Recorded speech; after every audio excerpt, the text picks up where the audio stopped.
कुछ ऐसे तबके भी समाज में हैं जो आपके ऊपर हमेशा आरोप लगाते हैं कि आप हिंदुओं को बरगलाते हैं, फुसलाते हैं।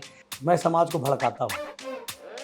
मैं हिंदू ऑन कैमरा बोल रहे हैं जी, मैं हिंदू समाज को भड़काता हूँ। सोया हुआ हिंदू समाज जो रोज प्रतिदिन पेपर में पेपर उठा करके खोलता है और देखता है कि कैयक माताओं बहनों का बलात्कार हो गया, वो अगर नहीं भड़क रहा है तो मैं उसको भड़काने का काम करता हूँ। आप वीडियो देखे होंगे, मेरा यसु यसु, मेरा यसु अभी यसु। हाल फिलहाल में महासभा भी हुआ था। जी जी, नहीं, मेरा यसु यसु करके, और बोलते हैं पहले क्या करती थी तो नहीं बोलती थी, फिर बोलने लगी मेरा यसु यसु। कन्वर्जन का मामला बहुत ज्यादा है और एक तरह से आप हिंदुओं की बात करते हैं, साथ ही साथ आदिवासियों की भी बात करते हैं। तो क्या लगता है आपको कि आप सभी धर्मों की बात करते हैं, इसलिए लोग आपसे परेशान हो गए क्या कि हर जगह भैरव सिंह जा करके घुस जा रहे हैं सबके मामले में? अरे भैया, हमको सभी धर्म का बात नहीं करना है, हमको अपने धर्म का बात करना है। बाकी लोग सर्व धर्म संभाव ऐसे देखिए, ये सब हमको नहीं आता है। मैं हिपोक्रेटिक राजनीति नहीं करता हूँ। मुझे अपने सनातन धर्म का बात करना, मैं एक सच्चा सनातनी हूँ और सनातन धर्म सिखाता है वसुधैव कुटुंबकम, पूरा विश्व एक परिवार है। मैं इस परिवार को ही मानता हूँ। और बोलिएगा फिर कि पाकिस्तान भी तो परिवार है, पाकिस्तान कौरव है तो हम पांडव हैं।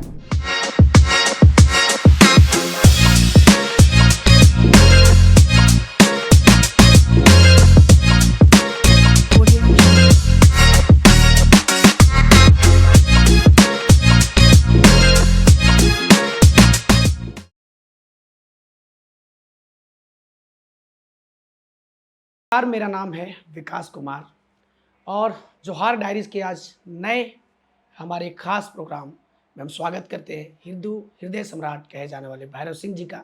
और भैरव सिंह जी कोई नाम के मोहताज नहीं है और झारखंड में एक तरह से कहा जाए कि हिंदुओं की अगर बात करनी हो और उनकी आवाज़ को अगर बुलंद करनी हो तो पहला ही नाम सामने आता है, वो है भैरव सिंह। भैरव सिंह जी का बहुत बहुत स्वागत है आज के हमारे जोहार डायरीज के खास प्रोग्राम में। भैरव जी, आपका नाम जब लोग लेते हैं तो आपके नाम के साथ में एक विकराल जो छुपा हुआ भैरव, तो क्या लोग भयभीत हो जाते हैं या फिर क्या है, इसको थोड़ा बताइए। सबसे पहले तो भारत माता की जय, जय झारखंड और जोहार आप सभी को। भयभीत होने वाला विषय नहीं है। आप लोग तो पहले प्रश्न में ही ऐसा कर देते हैं कि सामने वाला का छवि अच्छा है कि खराब है, देखने वाले दर्शक परेशान हो जाते हैं, सोच में पड़ जाते हैं। तो भैरव का अर्थ वही होता है कि भय भी जिससे भय खाता हो उसको भैरव कहते हैं। तो माता पिता ने कुछ सोच के ही नाम रखा होगा और समाज की सेवा के लिए, कमजोरों का साथ देने के लिए, माँ भारती को परम वैभव पर पहुँचाने के लिए और ऐसा संस्कार और ऐसा संकल्प लेकर के हम लोग जो है अपना जीवन व्यतीत कर रहे हैं। और समाज के लिए अगर हम लोग संघर्ष करते हैं और विरोधियों से लड़ते हैं और उसको अगर आप डर का नाम देंगे तो विरोधियों को और देशद्रोहियों को तो हम लोगों से डरना ही चाहिए। बिल्कुल। भैरव सिंह जी, एक चीज़ और आपसे हम आज के प्रोग्राम में ख़ास तौर पे जानना चाहेंगे, क्योंकि जब हिंदू कहीं प्रताड़ित होता है सबसे पहले एक ही नाम निकल के आता है, भैरव सिंह। और भैरव सिंह हमेशा हिंदुओं की बात करते हैं और इसलिए भी हिंदुओं के हृदय में बसे हुए हैं। ये नाम कहीं ना कहीं हिंदुओं के हृदय में बसा हुआ है। और जैसा कि 2024 में आपने देखा होगा कि इतना काम करने के बावजूद भी, समाज के लिए समर्पित होने के बावजूद भी जब ये सुनना पड़ता है कि सरकार हमें जिला बदर करे, तो चोट नहीं लगता दिल पे? देखिए, सरकार जिला बदर करती है तो इसका एकमात्र कारण है कि सरकार डरती है। वो जानती है कि अगर हम लोग उस समय उपस्थित रहते तो आज शायद जो इलेक्शन का परिणाम है वो कुछ और रहता और पूरे झारखंड से बहुत कम लोगों को जिला बदर किया गया था। सारे के सारे बहुत सारे अपराधी लोगों को भी किया गया था और मेरे ऊपर आज तक ऐसा कोई भी सीरियस केस और सीरियस एलिगेशन मेरे ऊपर नहीं लगा जो क्राइम संबंधी हो। और मेरे ऊपर जितने भी एफआईआर हुए हैं, बहुत सारे एफआईआर हुए हैं, उसमें सभी एफआईआर या तो भाषण देने के हैं कि भैरव सिंह ने ऐसा ऐसा बोल दिया, जो कि समाज हित में नहीं है, या और क्या बोलते हैं, किसी व्यक्ति को आप डायरेक्ट टारगेट नहीं कर सकते हैं। तो इस प्रकार के एलिगेशंस हैं। और सरकारी काम में हम लोगों ने बाधा डाला, हम लोगों ने आंदोलन किया, हम लोगों ने विरोध प्रदर्शन किया, हम लोगों ने सरकार के खिलाफ आवाज़ उठाई, इस प्रकार के केसेस हैं। तो इस प्रकार के जो राजनीतिक केस जिसको बोल सकते हैं, वैसे मुझे लगता है योगी आदित्यनाथ के ऊपर भी 200 से ऊपर केस है तो उनको तो कभी इस प्रकार से नहीं किया गया। और बहुत जितने भी आपके पॉलिटिशियंस होते हैं, ऐसा एक भी राजनीतिक व्यक्ति को मैं नहीं जानता हूं जिसके ऊपर कोई भी केस या आरोप ना लगा हो आंदोलन और विरोध प्रदर्शन का। क्योंकि आप भी जानते हैं कि नेता बनने के लिए सड़कों पे उतरना पड़ता है, नेता बनने के लिए लोग दूसरों के दुखों में शामिल होना पड़ता है, उनके लिए आवाज़ उठाना पड़ता है, प्रदर्शन करना पड़ता है, विरोध करना पड़ता है और भाषण भी देना पड़ता है। तो इस प्रकार के केसेस हैं मेरे ऊपर, लेकिन कभी भी कोई, मैं फिर से बोल रहा हूँ, सीरियस एलिगेशन नहीं है।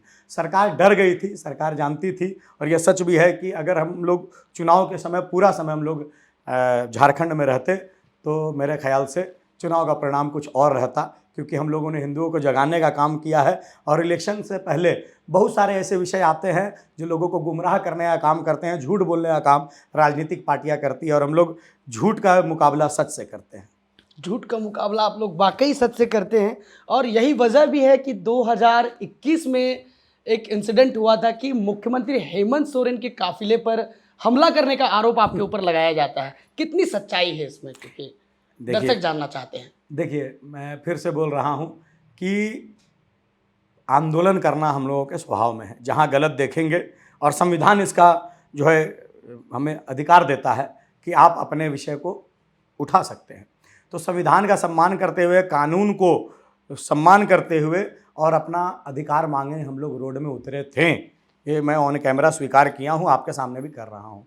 और विषय क्या था कि उस समय झारखंड का जो क्राइम रेशियो था, अभी तो और बढ़ा हुआ है, 21 और 22 के समय जो क्राइम रेशियो था, वो क्राइम रेशियो अगर आप कैलकुलेट करेंगे, ये मैं नहीं कर रहा हूँ, आप गूगल सर्च कर सकते हैं, और क्राइम रेशियो पूरे भारत में सबसे ज़्यादा अगर कहीं मर्डर हो रहे थे तो झारखंड में, सबसे ज़्यादा अगर कहीं रेप हो रहे थे तो झारखंड में, सबसे ज़्यादा चोरी, डकैती, लूट खसोट, चैन स्नैचिंग, मोबाइल चोरी, लोगों को धमकाना, लोगों से रंगदारी वसूलना, इस प्रकार के अनेक क्राइम अगर पूरे भारत में सबसे ज़्यादा किसी राज्य में हो रहे थे तो झारखंड में हो रहे थे। उसी समय तत्काल में क्या हुआ कि एक सिरकटी लाश मिली, पूरा भारतवर्ष इस न्यूज़ से अवगत है, और महिला की लाश मिली, और वो नग्न अवस्था में थी, कपड़े नहीं थे उनके शरीर पर और सर नहीं था।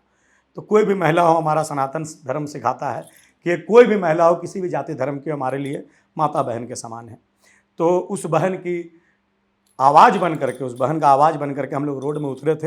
हज़ारों की संख्या में लोग थे, लगभग मुझे लगता है कि 2000 की संख्या में युवा थे, और 500 से ऊपर की संख्या में महिलाएं भी थी। हम लोग 2500 लोग लगभग रोड में उतरे थे। महिलाओं के हाथों में चूड़ियाँ थी, जो उस समय हम लोग विरोध कर रहे थे, और हमारे हाथों में पंपलेट्स था। उसी समय पता नहीं कहाँ से सीएम महोदय का काफिला आ गया, और लोगों में उत्साह था, तो उन्होंने सीएम को पर्चा दिखाया। महिलाएं उनको चूड़ी दिखा रही थी कि चूड़ी पहन लो, कि एक अपराधी जो है वो सर काट करके और वो महिला को नग्न अवस्था में छोड़ करके चला गया है, उसका सर भी नहीं मिल रहा और अपराधी भी नहीं मिल रहे हैं। और इस विषय को लेकर के हम लोगों को पर लाठी चार्ज कर दिया गया, महिलाओं को बाल खींच करके मारा गया, 54 लोग जेल चले गए, 9 नाबालिग बच्चे थे, 42 युवा थे, 6 महिलाएं थी। और किस प्रकार की महिलाएं थी? जो रोडों में नालियां साफ़ करती हैं, इस प्रकार की महिला थी। जो रोड में चाय और क्या बोलते हैं इसको, चाय बिस्कुट बेचती हैं, इस प्रकार की महिला थी।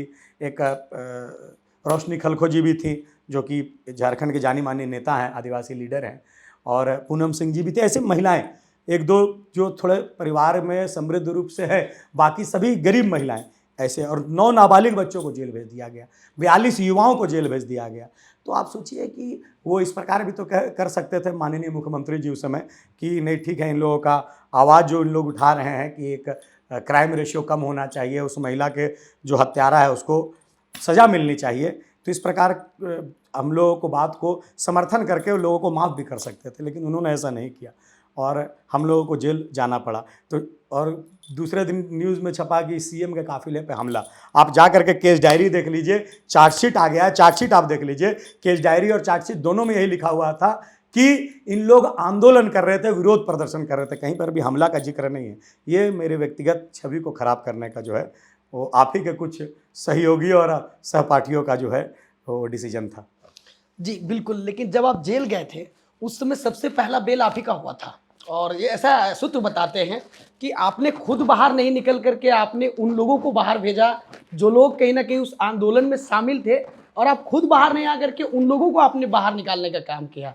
तो निश्चित तौर पे जिस तरह का आपका जो प्रेम दिखता है लोगों के प्रति, और उसको कहीं ना कहीं लोग ये बताते हैं कि एक विशेष समुदाय के प्रति आप कहीं ना कहीं रोषित रहते हैं और क्रोधित रहते हैं, इसलिए बयानबाजी करते हैं। कितनी सच्चाई है इसमें? देखिए, ये तो आपने 2 प्रश्न आपके हो गए। पहले मैं आपके पहले प्रश्न का उत्तर दे दूं।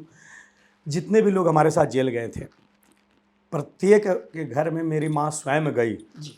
मेरी माता जी स्वयं गई, सबके घर में गई, सभी माताओं बहनों के घर में गई, सभी भाइयों और बच्चों के घर में गई, और सभी माताओं बहनों को, उनके परिवारों को, बच्चों और जो माताएं बहनें उनके परिवारों को कहा था मेरी माता जी ने कि सभी मेरे बच्चे हैं, केवल भैरव सिंह मेरा बेटा नहीं है, सभी कोई मेरे बेटे जैसे हैं।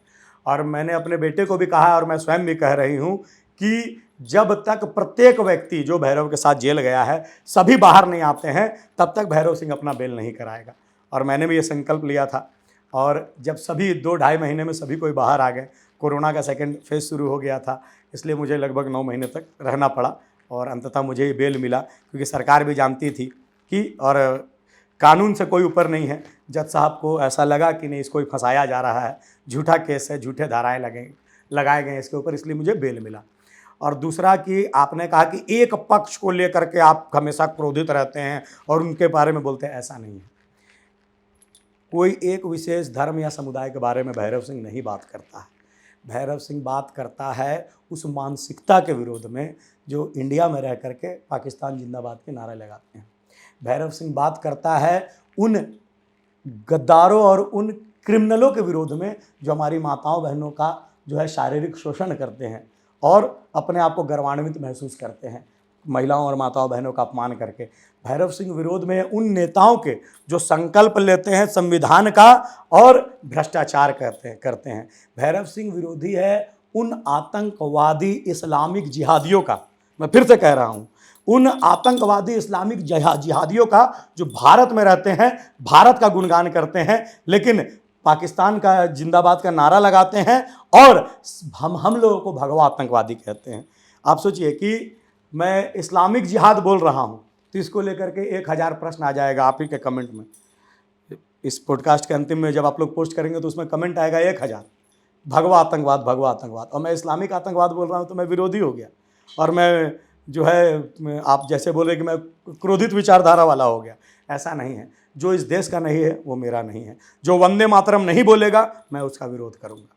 जो भारत माता की जय नहीं बोलेगा मैं उसका विरोध करूंगा। जो इस देश को अपनी मां नहीं मानेगा, इसको जो है भोग भूमि मानेगा, पुण्य भूमि नहीं मानेगा, मैं उसका विरोध करूंगा। जो भारत में रह करके संविधान का सम्मान नहीं करेगा और हमारी माताओं बहनों का अपमान करेगा, इस देश का अपमान करेगा, केवल और केवल कहेगा कि जो भी है वह मेरा ही धर्म है, मेरे धर्म से ऊपर कोई नहीं है, उसका विरोध मैं आजीवन करता रहूंगा। कोई ऐसा वाकया जब आप जेल के दौरान 9 महीने आपने बिताए अंदर में, तो कोई ऐसा वाकया जो आप हमें आज के पॉडकास्ट में शेयर करना चाहेंगे कि आज के समय में जेल की स्थिति क्या है, प्रकाश डालना चाहेंगे? देखिए, क्या हुआ कि जब जेल में हम थे तो बहुत सारे वाकयाएं हुए, बहुत सारे लोगों से मिलने का मुझे मौका मिला जो शायद संभव नहीं था बाहर में। जब क्योंकि 2018 में मैं जेल गया था, उस समय लालू प्रसाद यादव जी भी जेल में थे, और होली में उन्होंने मेरे लिए काजू वगैरह सब भिजवाया था, और मुझसे कभी कभी गुस्सा भी जाते थे क्योंकि वो जब पार होते तो मैं जय श्री राम बोलता था कि लालू जी जय श्री राम, तो बड़े गुस्सा के मुझे देखते थे और बोलते थे RSS वाला लड़का बदमाश है। और उसके बाद बहुत सारे लोग उस समय भी जेल में थे, मैं नाम नहीं लेना चाहूँगा। अभी भी मैं जेल में था, उस समय भी राजा पीटर जी जेल में थे, एनो सेक्का जी जेल में थे, आपका अम्बा प्रसाद जी के पिताजी जोगिंदर साहू जी वो जेल में थे, बहुत सारे क्रिमिनल्स वगैरह भी थे। तो मैं क्रिमिनल्स वगैरह से तो दूर ही रहता था, और मेरा काम था सुबह उठना, एक्सरसाइज करना फ्रेश हो करके, उसके बाद स्नान करना, जा करके पूजा करना, रामायण खोल करके पढ़ते रहते थे। जेल में मंदिर है, उसमें रामायण पढ़ते रहते थे, लोगों को रामायण सुनाते थे। और एक बार क्या हुआ कि अब छोड़िए, बहुत सारा विषय है जो मैं अंदर की बात ऐसा खास जो आप बताना चाहें कि देखिए होता क्या है, जहन में आता हो। जेल में खाने का स्थिति बहुत गंदा था जी, और वास्तविकता है ये। जेल में हम लोग जब पहली बार, हमारे जो नए नए यूथ लोग जेल गए थे मेरे साथ थे, तो उन्होंने आकर के मुझे सब्जी दिखाई कि भैया देखिए ना, सीम और आलू का सब्जी था। तो सीम जब खोला उसमें, तो सीम के अंदर कीड़ा मरा हुआ था, वो कीड़ा जिंदा था, पहले सीम के अंदर था, सीम को खोल करके चेक नहीं किया था, कीड़ा मरा हुआ था और वो भी सीज गया था। बोले भैया इसको कैसे खाएंगे।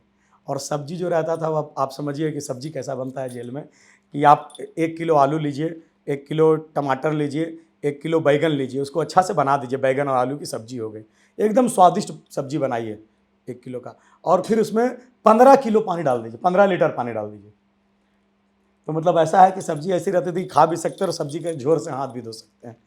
तो मैंने कुछ वहाँ के प्रशासनिक अधिकारियों से आग्रह किया कि भाई साहब ऐसा है कि मैं चाहता हूँ जेल के अंदर एक भूख हड़ताल करना, ऐसा मेरी इच्छा है, तो मैं आपसे अनुमति लेने आया हूँ।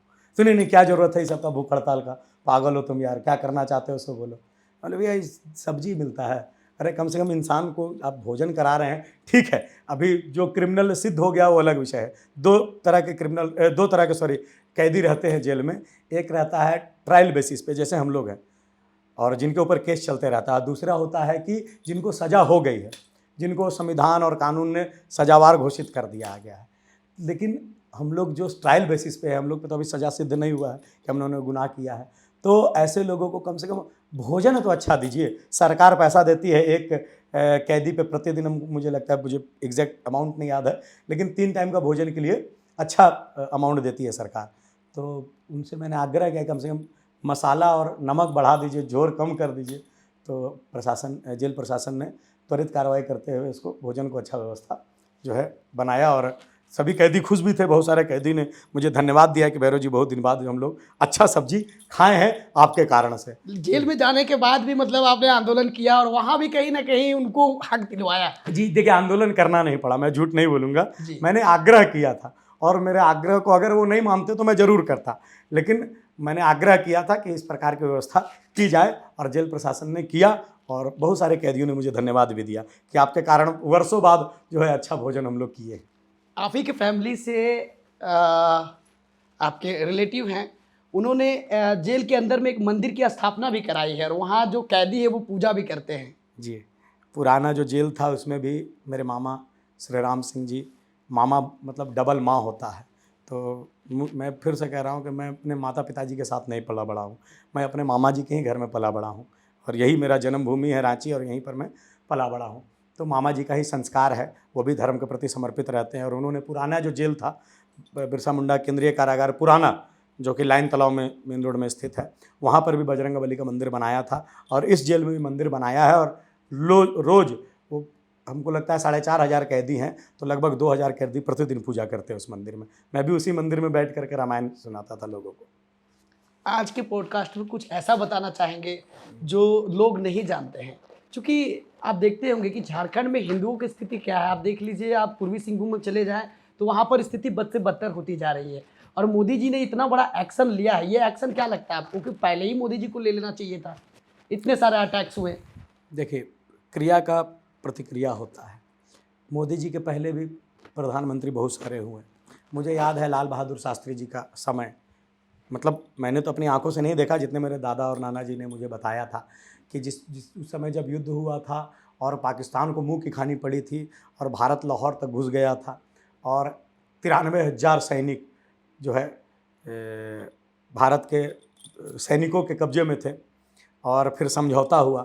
उस समय लाल बहादुर शास्त्री जी का एक फ़ोटो है, मेरे घर में भी वो फ़ोटो है, कि टैंक पे खड़े हुए हैं और धोती कुर्ता पहन करके मुस्कुरा रहे हैं। तो ऐसे ही प्रधानमंत्री हुए हैं भारतवर्ष में। लेकिन अब इसके पहले माननीय नरेंद्र मोदी जी के पहले जो प्रधानमंत्री रहे तो उस समय क्या क्या हुआ। ताज हमला हुआ, ताज में कसाब घुस करके और अपने सैनिकों के साथ ताज होटल में, वहाँ के हॉस्पिटल्स में, झोपड़ी में रहने वाले कुछ लोगों के, कई एक लोगों को जान से मार दिया। और उसी समय आपका दिल्ली में जो मंदिर है अक्षरधाम मंदिर में हमला हुआ, सैकड़ों बेगुनाह लोग मारे गए।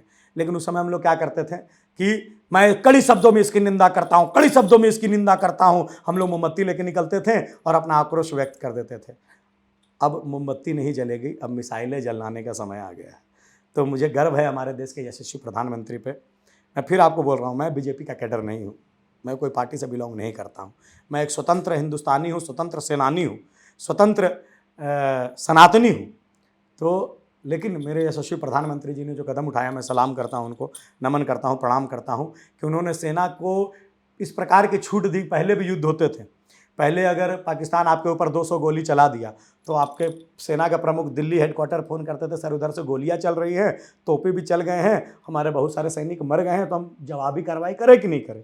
फ़ोन करके पूछ रहे हैं, बोलते थोड़ा देर में बता रहे हैं, 4 घंटा बाद रिप्लाई आता था, अच्छा थोड़ा गोली तुम भी चला लो। अब हमारे देश की सेना कैसी है? अब देश की सेना को छूट है, देश की सेना को प्रश्न नहीं पूछना पड़ता है केंद्र से कि भाई साहब मैं गोली चलाऊं कि नहीं चलाऊं। उनको स्वतंत्र किया गया है, छोड़ा गया है कि अगर 2 गोली मारते हैं तो 200 गोली से जवाब उसका दीजिए, 1 मिसाइल मारते हैं तो 1 लाख मिसाइल से उसका जवाब दीजिए, स्वतंत्र है। तो यह परिवर्तन है पहले के भारत और अभी के भारत में। पहले के मुख्यमंत्री और पहले के प्रधानमंत्री शोक व्यक्त करते थे, अब के प्रधानमंत्री मिसाइल चलवाते हैं। और पहले की सेना जो है प्रश्न करती थी, अब की सेना जो है उत्तर देना जानती है और बिना पूछे उत्तर देती है, अपने मिसाइलों से, अपने जेट से, अपने सुदर्शन चक्र एंटी एयरक्राफ्ट मिसाइल से। भैरव जी, हिंदू हृदय सम्राट ये नाम जब बना तो ये स्टार्टिंग से कैसे आपको ये नाम मिला? कैसे लोग ऐसे आपको जानने लगे कि हिंदू हृदय सम्राट भैरव सिंह? कहीं भी हिंदुओं की बात हो वहाँ पे भैरव सिंह नजर आते हैं, कैसे सब कुछ हुआ? देखिए, लोग बोलते हैं, मैं ऐसा कुछ नहीं मानता हूँ कि मैं हिंदू हृदय सम्राट हूँ, संभव नहीं है। मैं सनातन धर्म का एक सामान्य सा सैनिक हूँ, एक छोटा सा सैनिक हूँ जो धर्म के लिए और अपने देश के लिए अपने प्राणों को आहुति देने के लिए तत्पर रहता है। बस मेरा औकात इतना ही है कि बजरंग बली का जो सेना था, भगवान श्री रामचंद्र जी के नेतृत्व में जो सेना ने लंका पे चढ़ाई की थी, उस सेना का मैं एक छोटा सा बंदर हूँ, उस सेना का मैं एक छोटा सा सैनिक हूँ। लोगों का प्रेम है कि लोग मुझे इस नाम से, और पेपर वगैरह में भी और सोशल मीडिया में भी और आपके जैसे न्यूज़ चैनलों में भी इस प्रकार के नाम दिए जाते हैं। मैं इसको स्वीकार नहीं करता हूँ, क्योंकि हिंदू हृदय सम्राट बनना सामान्य बात नहीं है। ये पहला उपाधि जो मिला था वो मिला था हमारे शिवसेना प्रमुख बाला साहब ठाकरे जी को। मैं उनका भी बहुत बड़ा फ़ैन हूँ, नमन करता हूँ उनको कि उनका ऐसा सच्चा हिंदू होना चाहिए। तो मैं इस बात को नहीं मानता हूँ कि आप जो नाम ले रहे हैं, मैं उसको स्वीकार भी नहीं करता हूँ। लोग सम्मान से जो भी बुला देते हैं मैं उनको नमन करता हूँ, प्रणाम करता हूँ, लेकिन ये गलत है। किसी को इस प्रकार की उपाधि नहीं देनी चाहिए किसी एक व्यक्ति को। युवा तो आपके टैटू भी बनवाते फिरते हैं, बहुत से युवा जो हैं अपने चेस्ट पे टैटू बनवाते हैं। सही है, आप सही बोल रहे हैं, बहुत सारे युवाओं ने टैटू बनवा रखा है, मैंने तो मना किया था। देखिए, किसी एक व्यक्ति के लिए इतना समर्पण अच्छा नहीं है। जो मुझे सुन रहे होंगे, हो सकता है मेरे जो फॉलोवर्स, मैं फॉलोवर्स नहीं बोलूँगा, मेरे भाई जो हैं, फॉलोवर्स नेताओं के होते हैं, हमारे भाई बंधु हैं, हमारे मित्र हैं, सखा हैं, हमारे दोस्त हैं। तो जितने भी मुझे मानने वाले हैं, मुझे प्यार करने वाले हैं, मैं उनसे आग्रह करना चाहूँगा, इस प्रकार का टैटू वगैरह मेरा मत बनाइए। जो बनाते हैं उनका प्रेम है, मैंने उनको ही मना किया। वो बोलते हैं भैया हमारा मन है, आपको आप काहे बोलिएगा, हमारा मन है, हम बनवा लिए, लेकिन अच्छा नहीं। मैंने बहुत सारे लोगों को व्यक्तिगत तौर पे मना भी किया है। मुझे 20-25 लोगों को मैंने मना किया, हाथ जोड़ करके आग्रह किया कि नहीं यार, मेरा टैटू वगैरह मत बनाओ। अब वो मानते हैं, वो बना लेते हैं, वो नहीं मानते हैं मेरी बात को भी। एक होता है ना, घर में 2 भाई हैं, अब कुछ छोटा भाई बड़ा भाई का बात नहीं मानता तो नहीं मानते हैं, फिर भी भाई तो भाई है और उनके मन का समर्पण है, उनके मन का प्रेम है। लेकिन एक व्यक्ति में कुछ अच्छाई तो बहुत सारी बुराइयाँ भी रहती हैं। मैं भी कोई दूध का धुला हुआ नहीं हूँ, बहुत सारी बुराइयाँ मेरे में भी हैं। इसीलिए मैं चाहता हूँ कि मानव सदा अपूर्ण रहा है, पूर्ण रूप होते भगवान। भगवान का टैटू बनाओ यार। उन लोग बोलते हैं कि नहीं भाई आप ही हमारे लिए सब कुछ है, ठीक है, उनको ऐसा लगता है तो, लेकिन मैं मना करना चाहता हूँ। मुझे अच्छा नहीं लगता कि मेरे कारण कोई अपना शरीर को कष्ट दे। शरीर को कष्ट देना माँ भारती के लिए दीजिए।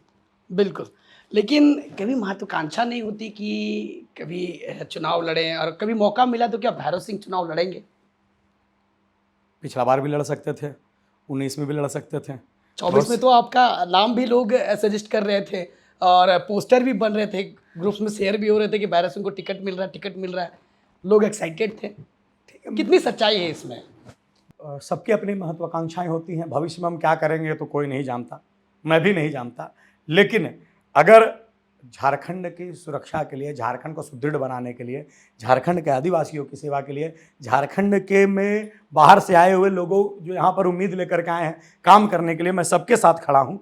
और अगर उन लोगों का भविष्य बनाने के लिए, झारखंड को और मजबूत करने के लिए इससे झारखंड के युवाओं को रोजगार देने के लिए, झारखंड की महिलाओं को सुरक्षा देने के लिए, झारखंड का क्राइम ग्राफ कम करने के लिए, झारखंड में रोजगार से ज़्यादा साधन लाने के लिए, झारखंड को उत्तर प्रदेश के जैसा एक सुरक्षित राज्य बनाने के लिए, जहां क्रिमिनल एक स्टेटमेंट देने से पहले 100 बार सोचे, गोली चलाने के पहले, महिला पे गलत दृष्टिकोण डालने के पहले 100 बार सोचे, ऐसा झारखंड बनाने के लिए अगर मुझे राजनीति में आना पड़ा तो मैं जरूर आऊँगा। कुछ ऐसे तबके भी समाज में हैं जो आपके ऊपर हमेशा आरोप लगाते हैं कि आप हिंदुओं को बरगलाते हैं, फुसलाते हैं। कभी कभी प्रशासन भी जो है, कभी आप हनुमान चालीसा करते हैं, वहाँ पर अचानक प्रशासन पहुँच जाती है। तो कैसे देखते हैं इन सभी चीज़ों को? नहीं लगता है कि आप समाज के लिए करते जा रहे समाज के लिए, और द्वेष आपको झेलना पड़ रहा है? कैसे देख रहे हैं इन सभी चीज़ों को? मैं समाज को भड़काता हूँ। मैं ऑन कैमरा बोल रहे हैं? जी, मैं हिंदू समाज को भड़काता हूँ।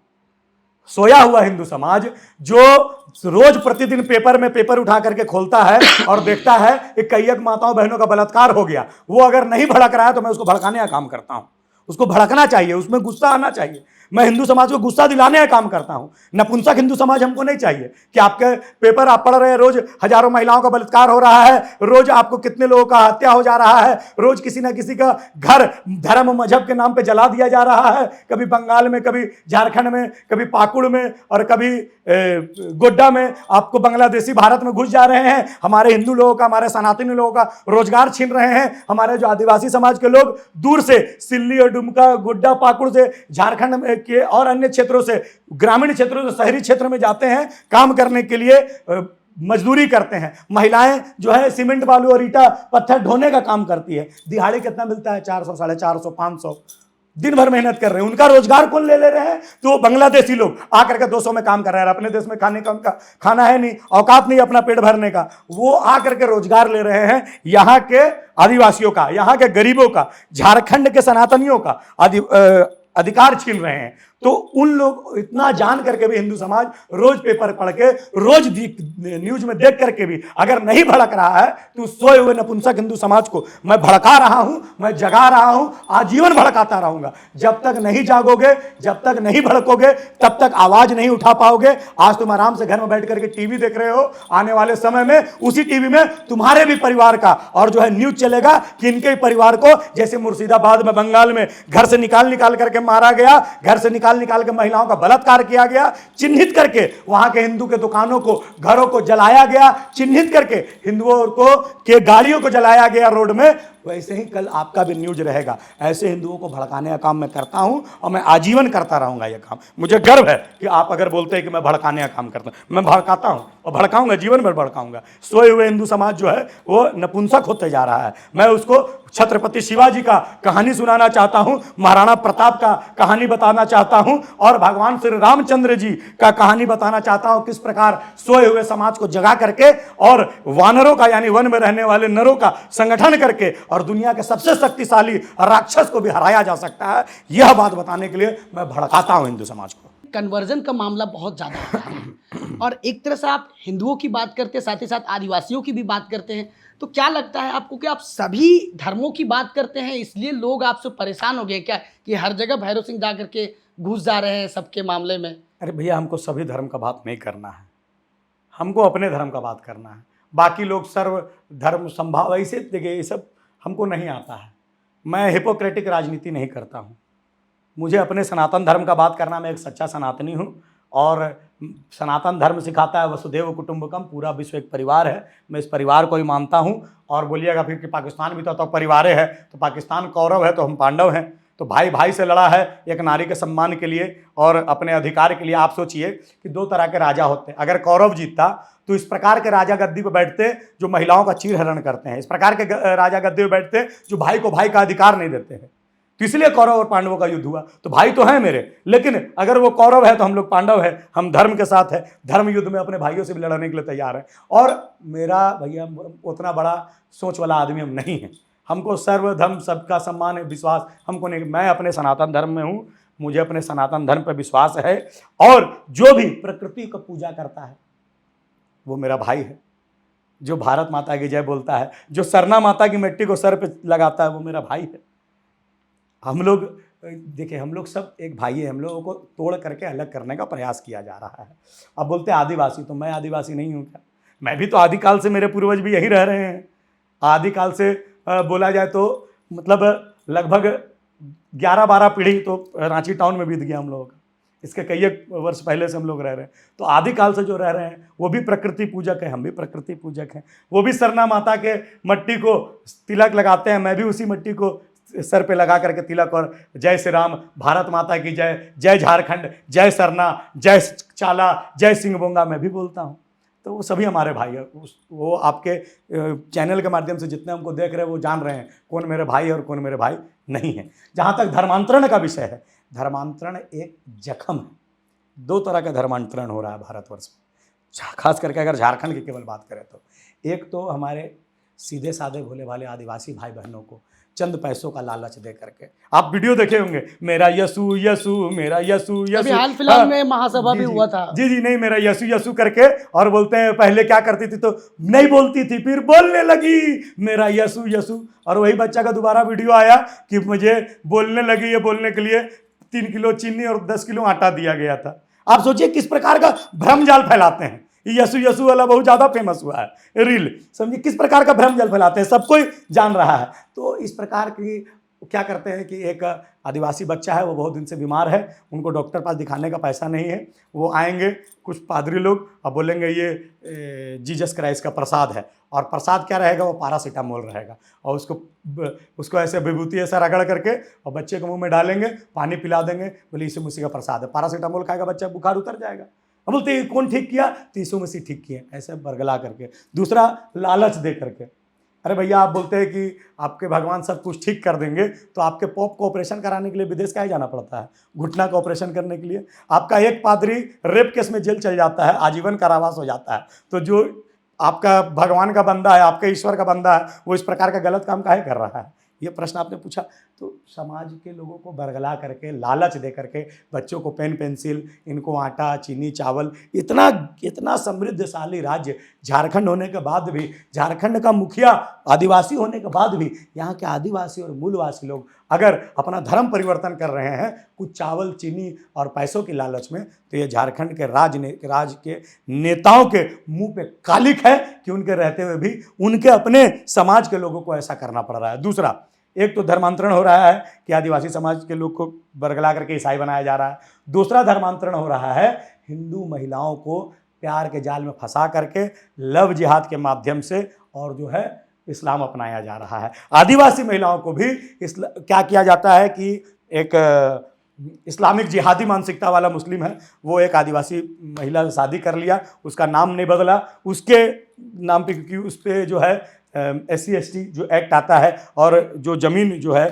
आप नहीं ले सकते हैं, हाँ, तो ज़मीन आप अपने नाम से तो नहीं ले सकते हैं, तो आप आदिवासी महिला के नाम से वो ज़मीन खरीद का काम कर रहे, बेचने का काम कर रहे, उसमें कंस्ट्रक्शन करके बेचने का लाखों करोड़ों अरबों रुपया आप कमा रहे हैं। तो ये जो लव जिहाद के माध्यम से भी भारी संख्या में जो है धर्मांतरण का काम झारखंड में चल रहा है।